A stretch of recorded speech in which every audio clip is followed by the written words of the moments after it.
Assalamualaikum warahmatullahi wabarakatuh. Alhamdulillahirabbil alamin. Allahumma shalli ala sayyidina Muhammad.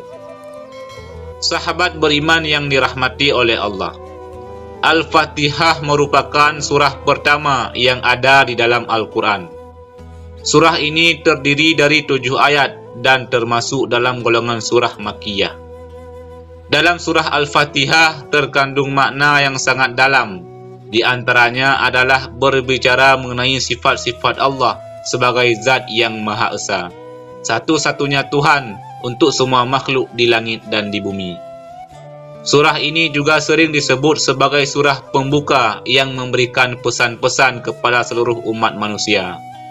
Pesan utama yang terkandung dalam surah Al-Fatihah adalah perintah untuk selalu berbuat baik dan bersujud kepada Allah Subhanahu wa Ta'ala. Selain mempunyai keutamaan yang sangat banyak ketika kita membacanya, ternyata surah ini juga sebagai asupan ruh dalam diri kita. Mungkin kita sering mendengar atau bahkan sering menghadiahkan surah Al-Fatihah ini untuk orang lain, baik yang masih hidup maupun yang sudah meninggal. Akan tetapi, pernahkah saudaraku terfikir untuk menghadiahkannya kepada diri sendiri? Jika selama ini belum pernah, mulailah dari sekarang untuk sesekali membaca surah Al-Fatihah dan hadiahkanlah untuk diri kita sendiri. Tujuannya supaya roh dalam diri kita merasa segar dan tidak mudah rapuh iman. Lalu bagaimana cara menghadiahkan surah Al-Fatihah untuk diri sendiri? Sahabat beriman yang dirahmati oleh Allah, tata cara yang bisa kita lakukan adalah setiap pagi setelah bangun tidur, duduklah sejenak, kemudian tempelkan tangan kanan pada dada sebelah kiri kita atau bagian jantung, lalu berilah salam pada ruh yang ada di dalam diri kita. Untuk memberi salam, saudaraku semuanya bisa dengan Assalamualaikum wahai ruh yang ada dalam tubuhku. Kemudian niatkan, Ya Allah, aku hadiahkan Al-Fatihah ini untuk roh dalam diriku sendiri, untuk lahir dan batinku. Jagalah hamba-Mu ini, lindungilah hamba-Mu ini, dan jadikanlah hamba-hamba sebagai penjemput rezeki-Mu yang berkah berlimpah layaknya air yang mengalir tanpa henti. Amin. Kemudian setelah itu silahkan baca surah Al-Fatihah 1 kali. Setelah selesai, ucapkanlah syukur kepada Allah Subhanahu wa Ta'ala. Dan silahkan jika ingin memulai aktivitas dari saudaraku semuanya. Lalu apa keutamaan jika kita menghadiahkan surah Al-Fatihah untuk diri kita sendiri? Yang pertama, sebagai obat atau asy-syifa. Dalam Al-Quran surah Al-Isra ayat 82, Allah Subhanahu wa Ta'ala sudah berfirman, Dan kami turunkan dari Al-Quran suatu yang menjadi penawar dan rahmat bagi orang-orang yang beriman. Dan Al-Quran itu tidaklah menambah kepada orang-orang yang zalim selain kerugian. Dikatakan dalam ayat tersebut sebagai penawar dan rahmat bagi orang-orang yang beriman, yang artinya penawar dari segala penyakit hati dan sebagai pembuka rahmat Allah di saat kita menjalankan aktivitas untuk menjemput rezeki yang telah Allah sediakan untuk kita. Apabila asupan ruh tercukupi, jauh dari penyakit hati, insya Allah, saat kita menjalani aktivitas pun akan terasa sangat nyaman dan penuh dengan rasa syukur. Sehingga yang terjadi adalah rahmat dan nikmat kita insya Allah akan ditambah oleh Allah Subhanahu wa Ta'ala. Lalu yang kedua, sebagai ruqyah diri.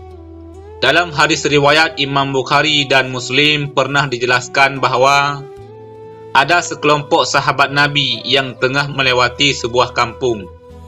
Ternyata di kampung tersebut ada salah seorang ketua kampung yang baru saja digigit kalajengking. Lantas salah seorang sahabat membacakan surah Al-Fatihah kepada ketua kampung yang disengat kalajengking tersebut. Kemudian orang itu pun sembuh dan racunnya ternetralisir. Sahabat Nabi tersebut kemudian dihadiahi seekor kambing.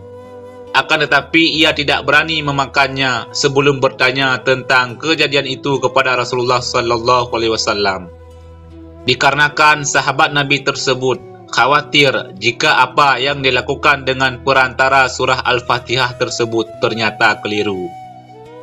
Sahabat itu bercerita dengan apa yang dilakukannya tersebut. Kemudian Rasulullah sallallahu alaihi wasallam pun menjawab, "Bagaimana kalian tahu bahwa surah Al-Fatihah itu adalah doa penyembuh atau al-ruqyah?" Ini artinya jika kita niat kepada Allah untuk menghadiahkan surah Al-Fatihah kepada diri kita sendiri, insya Allah penyakit fisik maupun penyakit hati dalam diri kita bisa sembuh, sehingga saat kita menjalankan aktivitas pun juga akan semakin bersemangat. Lalu yang ketiga, dilindungi dari godaan syaitan. Tak jarang saat kita beraktivitas, banyak sekali godaan yang kita temui, yang mana jika iman kita lemah, maka kita pun akan terjerumus dengan godaan tersebut. Oleh sebab itu, menghadiahkan surah Al-Fatihah untuk diri kita sebelum beraktivitas, insya Allah akan melindungi diri kita dari segala macam godaan yang bisa menjerumuskan ke dalam dosa. Karena kita semua tahu, dosa adalah penghalang masuknya rahmat Allah ke dalam diri kita. Kemudian yang keempat, memudahkan segala hajat. Setiap manusia tentu punya hajat yang ingin dicapai, baik itu saat kerja, sekolah maupun yang lain. Menghadiahkan surah Al-Fatihah untuk diri kita sebelum beraktivitas, insya Allah mampu memudahkan segala hal yang akan kita kerjakan di hari itu, sehingga rahmat yang Allah berikan bisa sampai kepada kita. Dan masih banyak hal lain yang akan kita rasakan sendiri.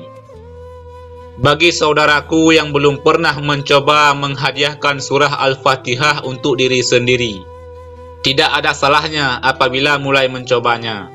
Karena ruh dalam diri kita pun juga butuh asupan nutrisi supaya iman kita tetap kuat. Semoga Allah Subhanahu wa Ta'ala selalu melindungi dan mengampuni kita dari segala dosa dan kesalahan yang pernah kita kerjakan.